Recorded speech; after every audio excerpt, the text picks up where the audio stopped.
Welcome to episode 32 of Rebels Without a Pod, the show that dares ask the question, how could a little pug like Vito possibly win the AKC? That little sneak. Yeah. Unbelievable. Feels your heart. It could. Right from the start, I was like, that filthy pug is cheating. There's no way that pug won. Best in show. And we sure it wasn't the alien from Men in Black?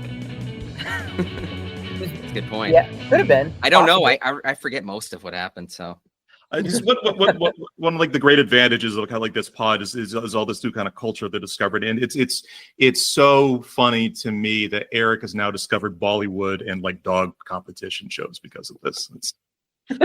I was shocked as shit when I finished Macy's Day Parade, and then all of a sudden they're like, "Okay, and now the whatever National Dog Show," and I was like, "Oh my god, I need to watch this." And it kept me entertained for about half an hour before I got kicked off. But I followed it on YouTube. They posted those videos so damn quick. I'm telling you, I felt like I was watching it live. It's great. I love it. Every year I watch that thing without fail, and I love it. Unabashedly, unapologetically, I love it. At any point, did anybody do like the John Michael Higgins thing of kind of like coming out with the dog, but also just No. That I feel like that should have caught on after the movie came out. I liked how Andy called me out though. I was like, Vito, not Vito, no way. Vito. And Andy's like, no, Vito. Vito definitely took it. And I'm like, let's see. We'll wait till we get to the next part of the show. And Vito was magnificent. He just kept going. That's my little boy. That's right. my little man. Little man. So my name is John, and joining me tonight, Andy, who does our artwork and graphic design. Hello from San Jose, California. Lovely San Jose between a Chili's and a different Chili's. Yeah. Naveen on music and audio production. Hey there, folks. And Pod Daddy Eric, aka Canadian champion Solar Plexus T Rexus. By the way, I think Naveen, when you introduce Naveen, he should follow up with like a little like riff or something. Be like, next time. Some kind of musical thing. Pops cap. Yeah. Oh yeah. There we go. That's what you need.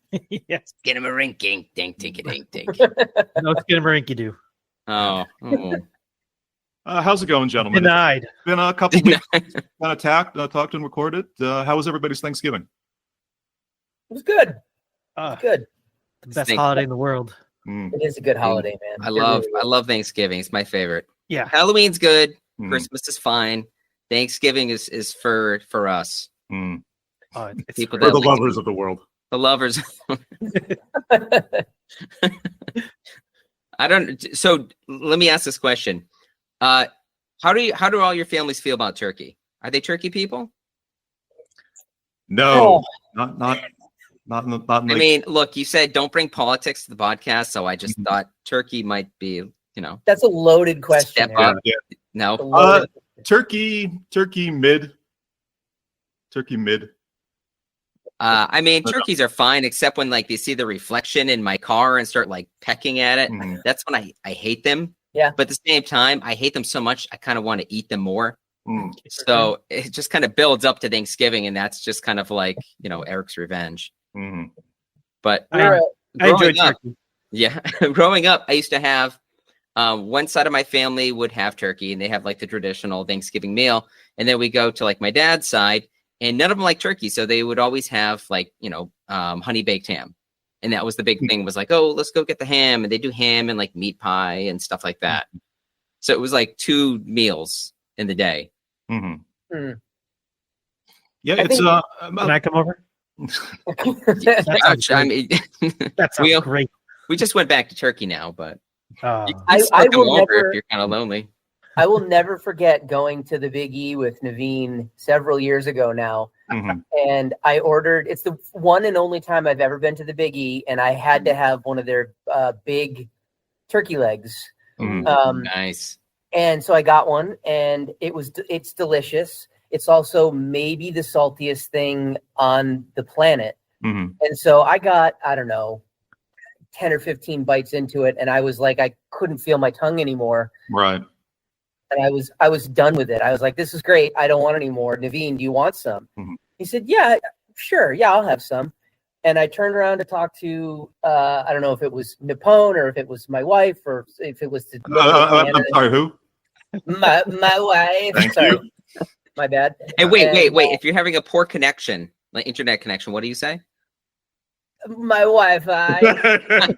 There it is. And I turned back around, and Naveen had just absolute. It was like termites in cartoons. Yeah. Yeah, where like they Like just like buzz around. a piranha skeletonizing like a Yes. whole cow. I'd never seen anything like it. It was one of the most impressive feats of anything I've ever seen in my life, and it made me fall in love with Naveen all over again. There we go. Wow. Yeah. That was after I had my pierogies. That was after you had. That's right. Holy Yeah, shit! You already had like a whole meal. Mhm. Yeah, Jesus. it was fantastic. Dude's a Naveen machine. could eat an astounding amount for a guy who's basically kind of gained no weight since high school. It's really something. Oh no, I've gained a lot of weight. I'm probably at my heaviest right now. Just had a doctor's appointment the other day. Mhm. We'd never know. High five. Never know. Yeah, it's fantastic. Andy, kind of big news on your side that you didn't go as far as buying a zoo, but you did buy a music shop. I did buy a music shop. Yes. It's a zoo of musical instruments. It's a zoo, all right. So it's called Union Music. It's in Worcester, Massachusetts. It's a business that has been open basically continually for over 100 years. Wow. It fell on some hard times during COVID, as a lot of small businesses did. And the now previous owner decided that she had had enough and it was time to move on, and she was looking to move it. I happened upon it on one website or another saying, hey, this place is for sale. What do you think? And fast forward a few months and here we are. I've purchased it. So as of last Tuesday, which I guess was the 26th, 27th, whatever it was, of November, I am the sole owner. I am still doing my other job as well. So basically, I have a gentleman named Bob who is the store manager, and he basically runs things. I do kind of the books and whatnot behind the scenes, and I get to live out the rock star fantasy while trying to figure out how I'm going to pay for the next order. There we go. So, there we go. Good times. Awesome news. Congratulations. That's crazy. Yeah. Thank you. Yeah, it's crazy. You all right. noticed Yeah. Fucking he was nuts. the sole owner. Sole owner. That's His huge. wife was like, "That's not going on my credit." Nope. She's like, you can buy the place, but just understand, I am going to have nothing to do with it. And I was like, that is totally understandable. Get you. Is she going by your maiden name now? She's already filed for divorce. Yeah. Yeah. All her credit cards changed and everything. She's It's done. all the She's accounts. done. Yep. She's not even getting mail at the house anymore. No. Well, it certainly took a turn. I feel like we should have led with that. But She's waiting at the corner. Yeah. I'll take the package too. So yeah, that's the biggest. I mean, obviously the biggest news on my end. Of course, here I am saying it on, I guess, out in the public. Although we have like 3 listeners, but I of course haven't told my my current employer that I decided to buy another business. So there's that. So well, there's a reason we're leaving last names off this thing. that's correct. Yes. Yeah. Plausible deniability. Yeah, nobody Indeed. can tell by your voice who you are. No one's gonna know who I am.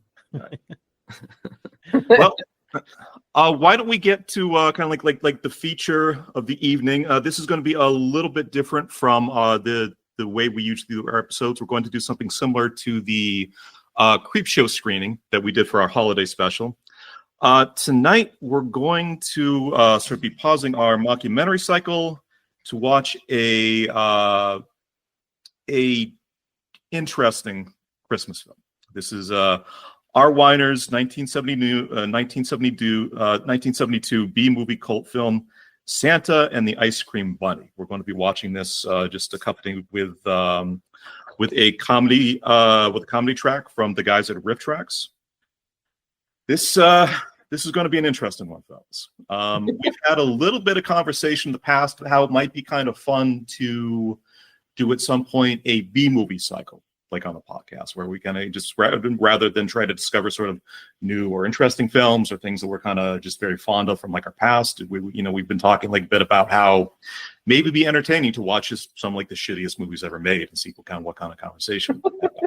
So many good shitty movies. So a lot of options there. I will say though, Eric and myself, we this was kind of our bag, particularly when we were kind of like living in the same town. Both of us have been fans of kind of riff track stuff and Mystery Science Theater stuff for like a really long time. Andy and Naveen, do you guys have any kind of relationship either with like Mystery Science Theater or just kind of just obsessed like for kind of following just kind of shitty bad B movies or anything else like that? My father and I used to watch Mystery Science Theater whenever we would happen upon it, like on a Sunday afternoon or something like that on cable. We used to watch it all the time. Mm-hmm. I've never actually done a listened to or whatever a riff tracks. This will be my first one. It's basically the cast from the Sci-Fi Channel run of the show. Basically started like after the show was canceled, they set up a website and they're doing either commentary tracks on sort of movies that are in the public domain. They just kind of put on their website and they record like their jokes like over that, or they'll also make audio commentary that you can play while watching something like Titanic or Star Wars or Twilight or something like that. I didn't realize it was the same people. Mm-hmm. That's cool. Yeah. Naveen, how about yourself? Not much. I know of it. I've watched a little bit of the mystery science theater stuff, but never actually watched a full, movie with them on it. So this will be interesting. I think this will be kind of like a good sort of litmus test of whether or not this will be kind of fun, something that we'd have kind of good time doing. Santa and the Ice Cream Bunny is kind of a deep end one, and we'll kind of get to it. I have a short essay that I've actually kind of written about like the film, because this is something. This is a movie I've just really had in the back of my head for such a long time. Woo! I heard I might be in it, but I don't remember writing it.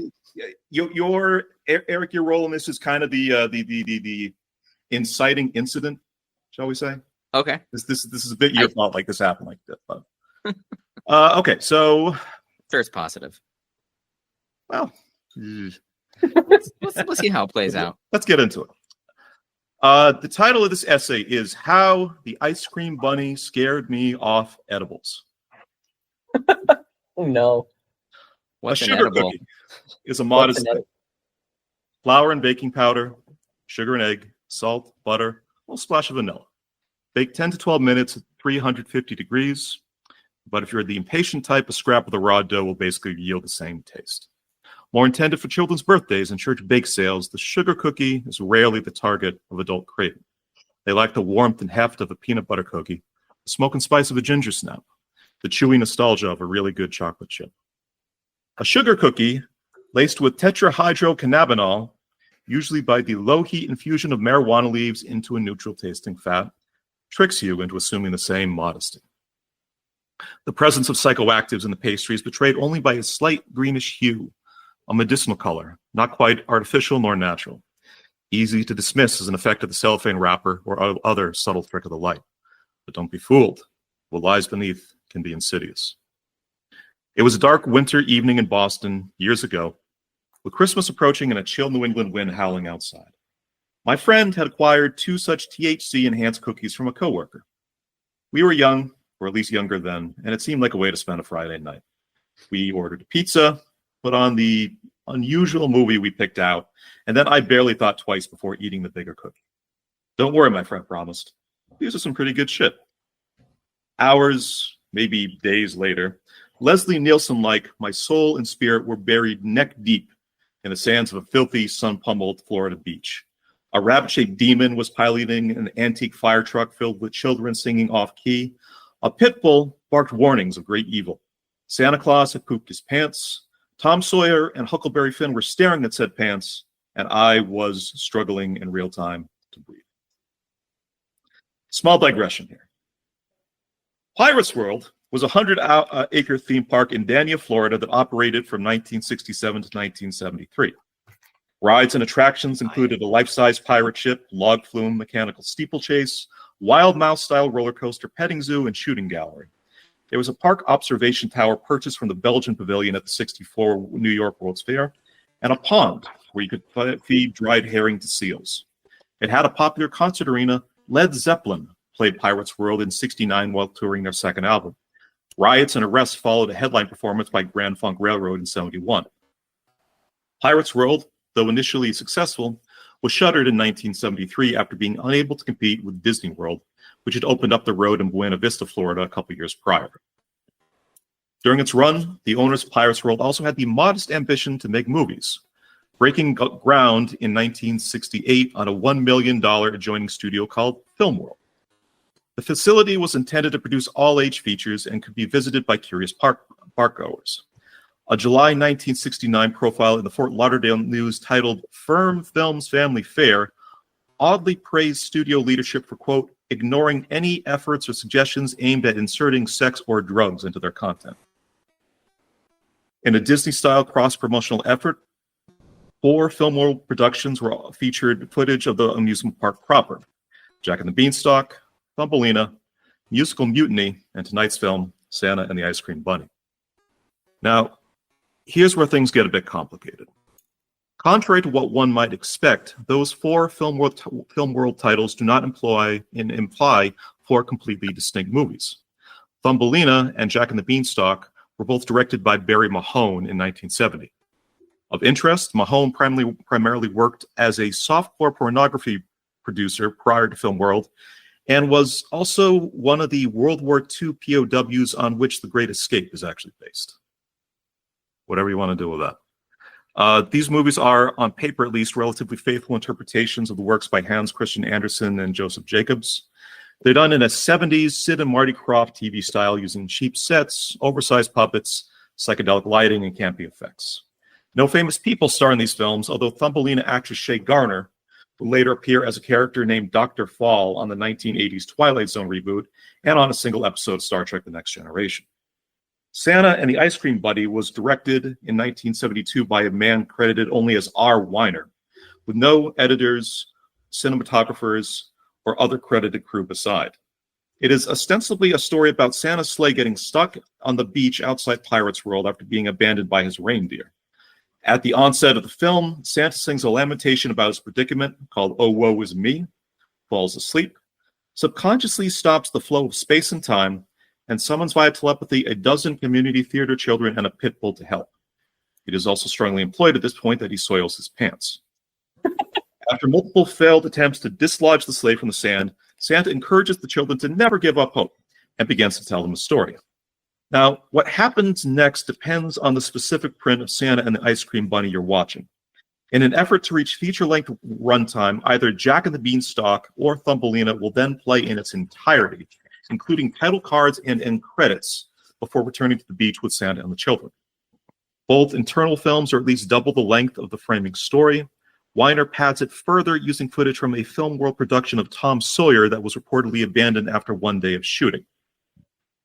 Side note, in the IMDb Goof section for this film, Errors in Geography helpfully points out that the Mississippi River is over 100 miles from the nearest Florida beach. Now, for reasons I think will become obvious, both versions of Santa and the Ice Cream Bunny have now lived decades in the public domain. Former Mystery Science Theater 3000 writers and cast members, now performing as riff tracks, released a downloadable video of the Thumbelina variant mixed in with their joke commentary. Watching this video was our Friday night plan in Boston, along with a pizza and the pot cookies. I was excited, as a recent message from my brother had described the riff track special as some pretty good shit.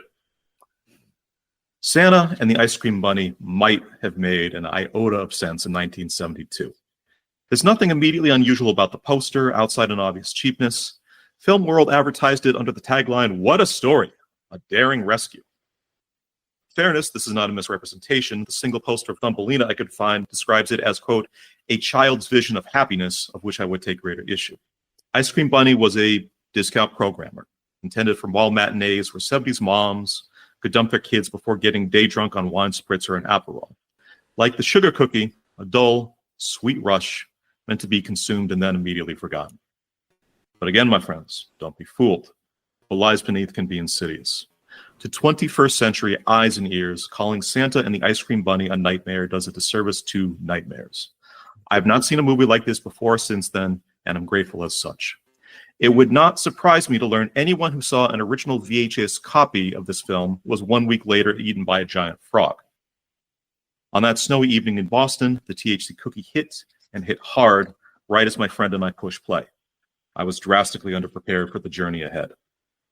Even after compositing 3 different films together, Santa and the Ice Cream Bunny clocks in at a modest hour and 22 minutes. Under the psychotropic haze of the cookie, it felt like about a day and a half. In the parlance of our parents' generation, this was a bad trip, man. Not just a bad trip, but a bad Florida trip. And I say that having flown Spirit into Miami. 3 specific moments in this film did permanent psychic damage to my brain. I will try to describe them here briefly without spoiling too much. The first moment is when the theater kids make varied attempts to extricate Santa's sleigh from a daunting 2 to 3 centimeters of loose Florida beach sand. This segment lasts 6 minutes and 38 seconds and is an escalation of half a dozen horrifying, child-endangering beats. Plan A involves a hooting man in a gorilla costume. Plans B through F are weirder. Second happened about midway through the film, where I, unaware of R. Reiner's directorial and structural shenanigans, suddenly screamed, "Wait, are they still on fucking Thumbelina?"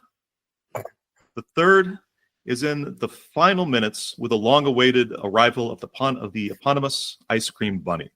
The cookie was hitting the strongest then, and I was laughing so hard that my body began to react on an autoimmune level.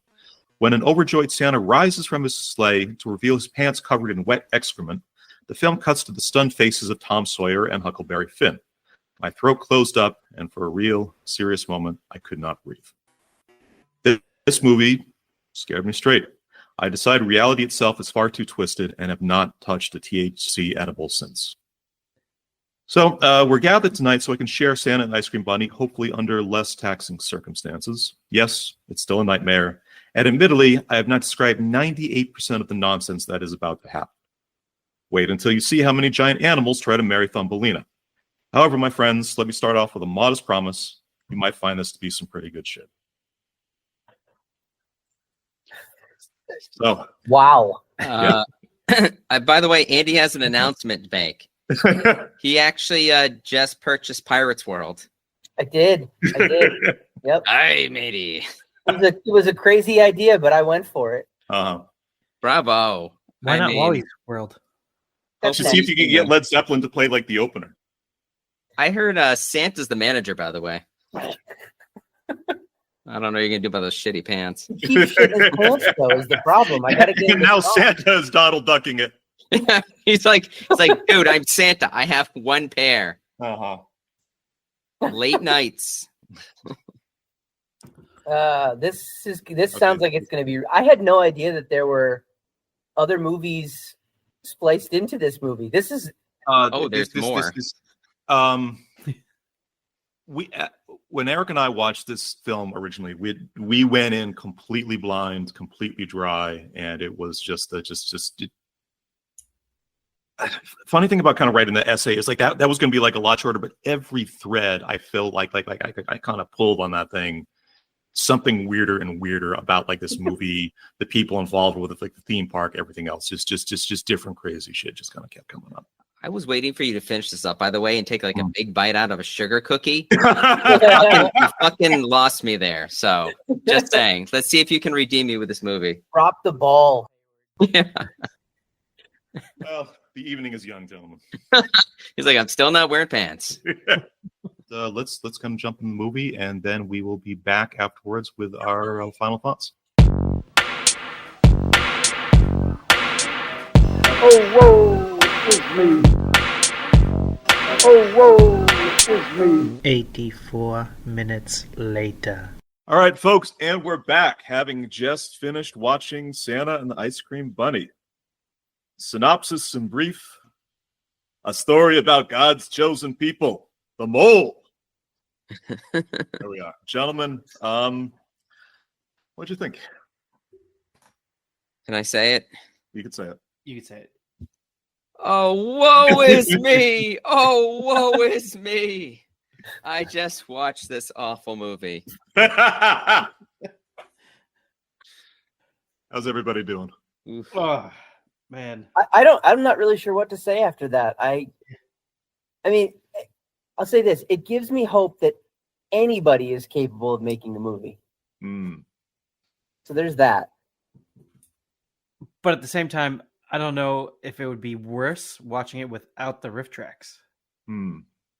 Like if you actually just watched the movie as Right. it should It's have a been. tough one. It's a tough one. It's They like got- The Room. Yeah. We watched The Room with riff tracks for the first time, me and John.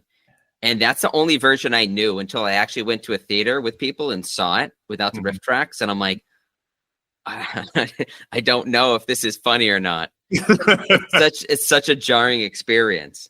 Because I mean, this movie, I don't think I would watch it, even if you paid me without the riff tracks. It's just That would have been a tough Oh, watch. a very tough sit. yeah, probably. it is so slow. It drags so much.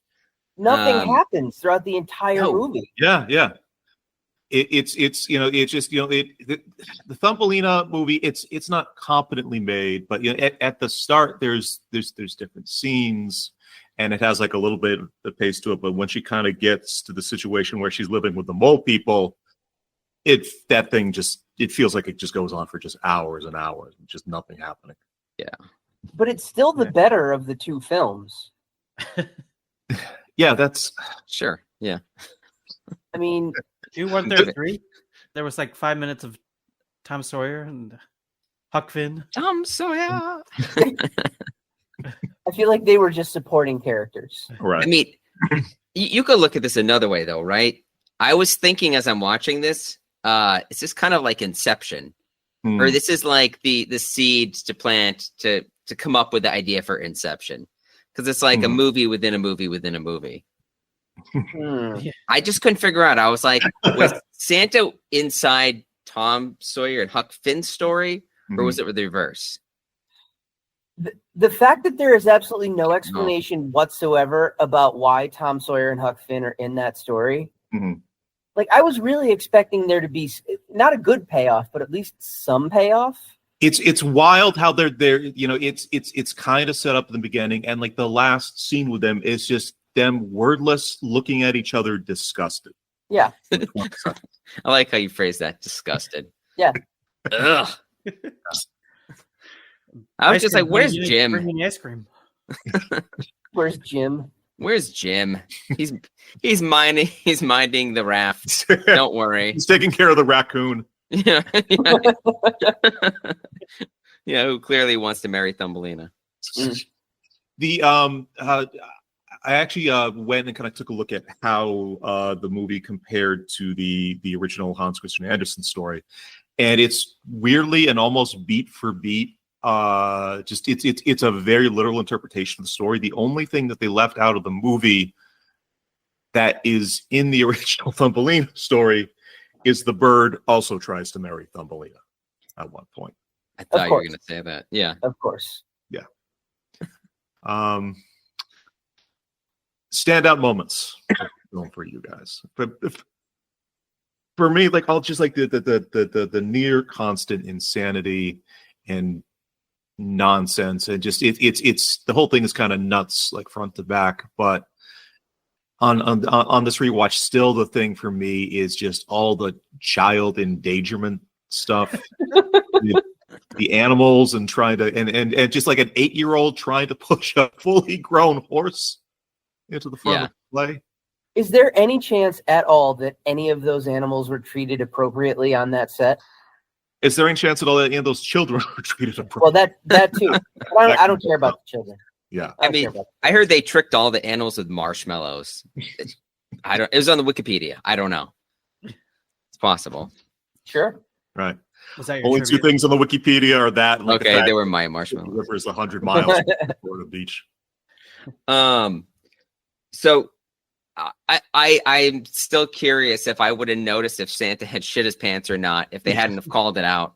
Right. But there's one scene where he is standing up and you can just see his backside is soiled, and I couldn't keep it together. I don't think I would have noticed it if I didn't know to look for it. And it was so hot, right? It's just so hot. I mean, Oh, is that God. maybe was it just sweat? It was, of course, it was Probably sweat. supposed to be sweat, but Or I I'm know. secretly hoping it's shit. Mhm. Hey, you want to be in a movie? You don't have a home? That's fine. We'll give you one. This is the part of the beach where all the drifters hang out. Yeah. All right, all right, all right. I think my favorite part is the maniacal, insane laughing that they dubbed over the ice cream bunny. Hmm. Yeah. I thought that was him like just talking. Like it's What- supposed to be him talking. Whatever it was, Yeah. whatever it was, that made me laugh harder than anything else throughout the whole movie. Yeah, I totally lost it myself there. I had a flashback the second that the ice cream bunny is on the car or whatever. They come around the corner and you just see his face. That one scene just went back to that moment the first time I saw it under the influence. And I still remember the first time he showed up, I was so terrified. That dead stare. He's just staring off into nothing with all those kids on the back. It's really them driving on that antique fire truck. It really kind of hit me that time. Just how hazardous like that actually looked. When they're kind of going down like the logging road and like the truck swerves and almost kind of spins out at one point. Why was that scene so long? Bunny Rabbit can't see through. Yeah. I don't know. Then they took the same route like twice. Like get lost. Bathroom break. It's all those kids. They wanted to get a snack. They had to go to Pirates World, get some cotton candy. The steering wheel. I think they just had to kind of circle the park 4 times before they could get it up to the beach. I know. Why was Thumbelina so long? Yeah. I was confused as to why it went on for like 20 minutes where it's Mrs. Moles trying to convince her to marry Digger. It just kept going on and on. And she's just like, Thumbelina, he's the right choice for you. And he's been everywhere. Yeah. He's not young. He's not handsome. Rich old mole. Yeah. A lot of crazy animal racism in the Thumbelina story. The whole thing. She almost did it. Yeah. You see how close she was to just going over that edge? If that bird wasn't there. Mm-hmm. Oh my God, mole dick. Just old mole dick. They don't stop. They just keep going, from what I hear. At least my nose doesn't look like an anus. Yeah. Mrs. Mole is like, oh no, and my nose is turning into an anus.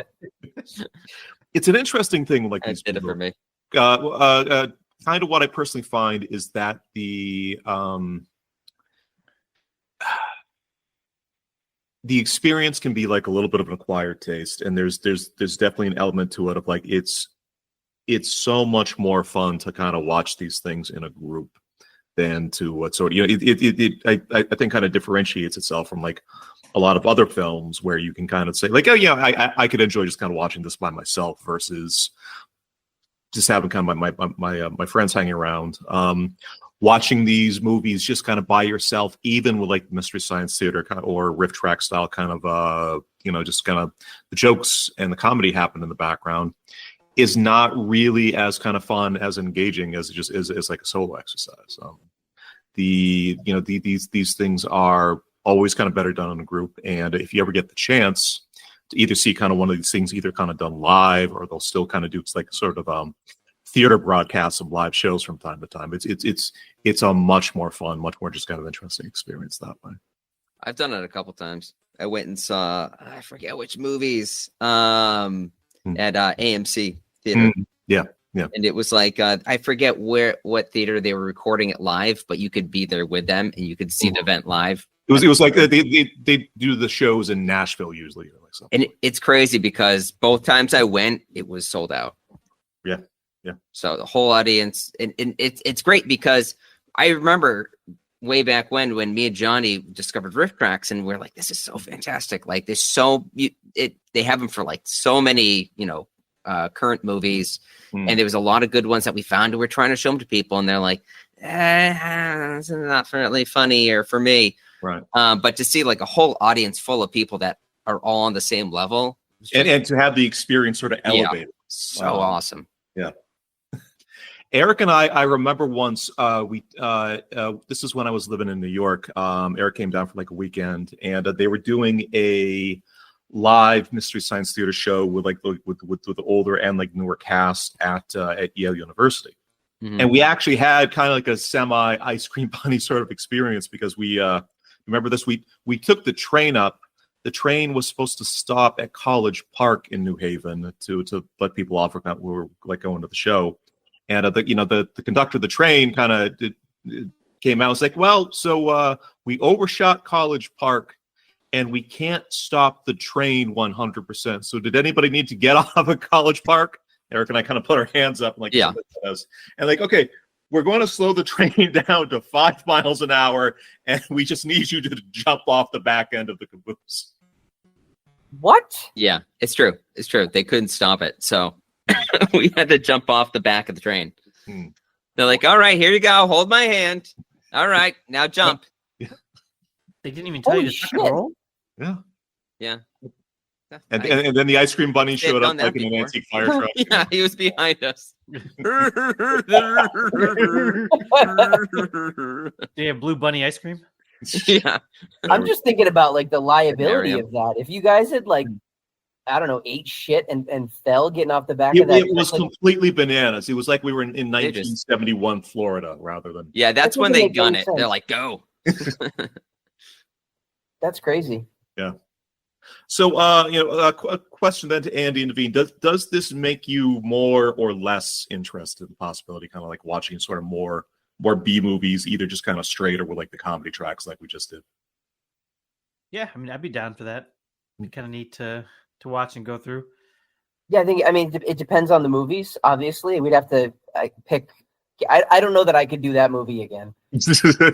But a movie where things actually happen, even if they're batshit crazy, I think would be fun. That movie was extraordinarily light on story. But yeah, I think it could be fun for us all to do to do that type Gonna of thing. do like a more sort of focus cycle on it. I Yeah. Eric, what are the recommendations? What I are the things- propose Samurai Cop. Samurai Cop. That was one of the ones I saw live. Mm, It's a funny movie even without the riff tracks. right. It's a pretty good one, I think. Gold standard. What else? The Again, room. dude, the room was fantastic with these guys talking overall, like the sex scenes. Mhm, It makes it just, so much more manageable. mhm. Yeah. What else? What other ones we did? We did Twilight. Twilight was a good one. Twilight. That's one of the things from like the Riff Tracks website. You can just download purely audio tracks. Yeah. Play it on a It's- secondary set of speakers. I would never watch it, They're hit or miss. put it that way. But Twilight 1 we watched. Mhm. And I think the thing that stood out the most to me was how good the soundtrack was. Yeah. I mean, I've never seen a these funny Twilight movie. tracks. Not one of them. No, They- really? they- Yeah. The Twilight films are Not- deeply not great. fucking bizarre. Yeah.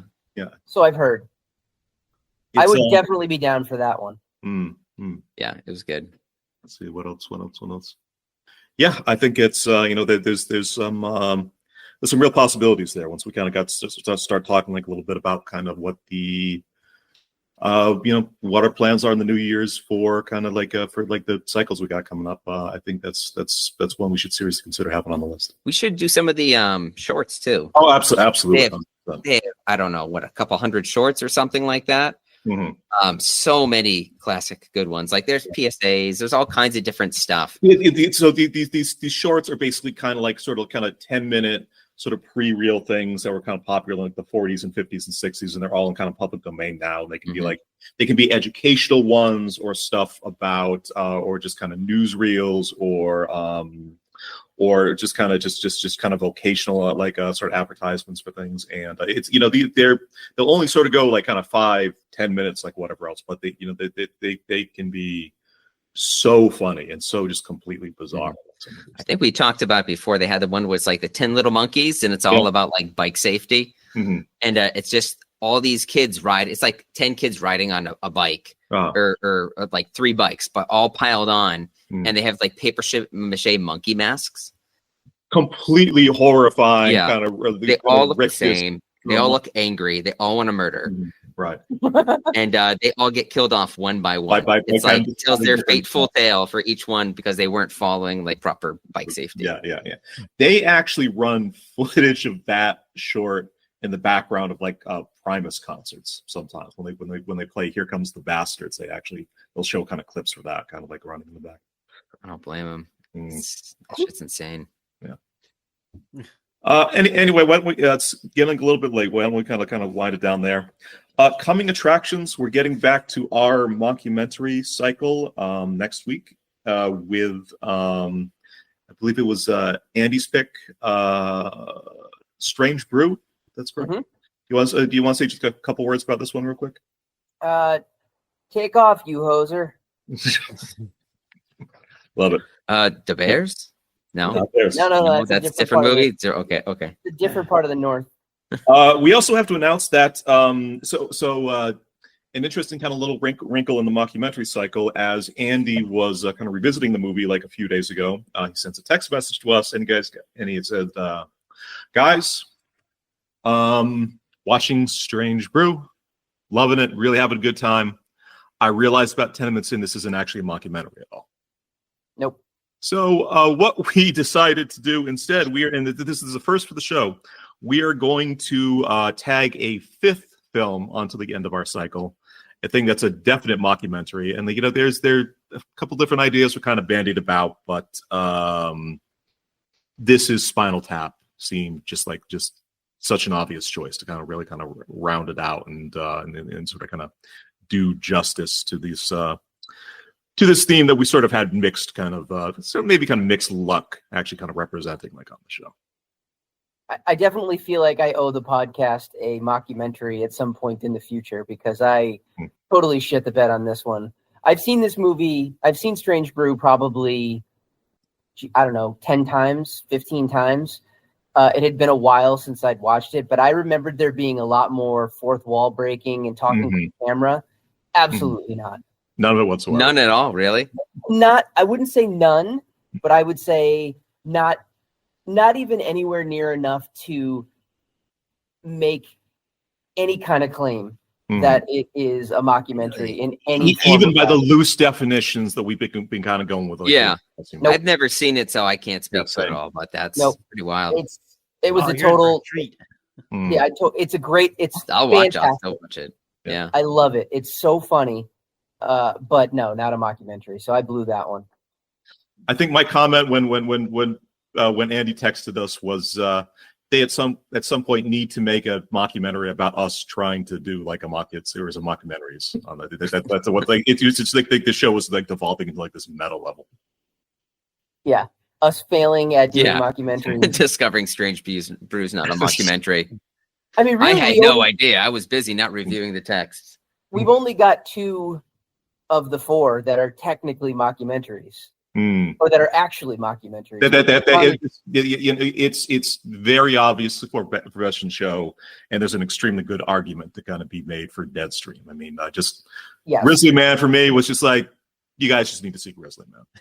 And I'm totally glad we did it, but it is not a mockumentary. It is fucking dark as hell, and there is something going on behind the scenes of that whole story that none of us saw that would make our skin crawl. Yeah, 100%. Yeah. All right, so why don't we wrap it up there? And coming up next week, Strange Brew, episode 33. Cool. Take care, gentlemen. Thanks, guys. See you later. Later. Bye-bye.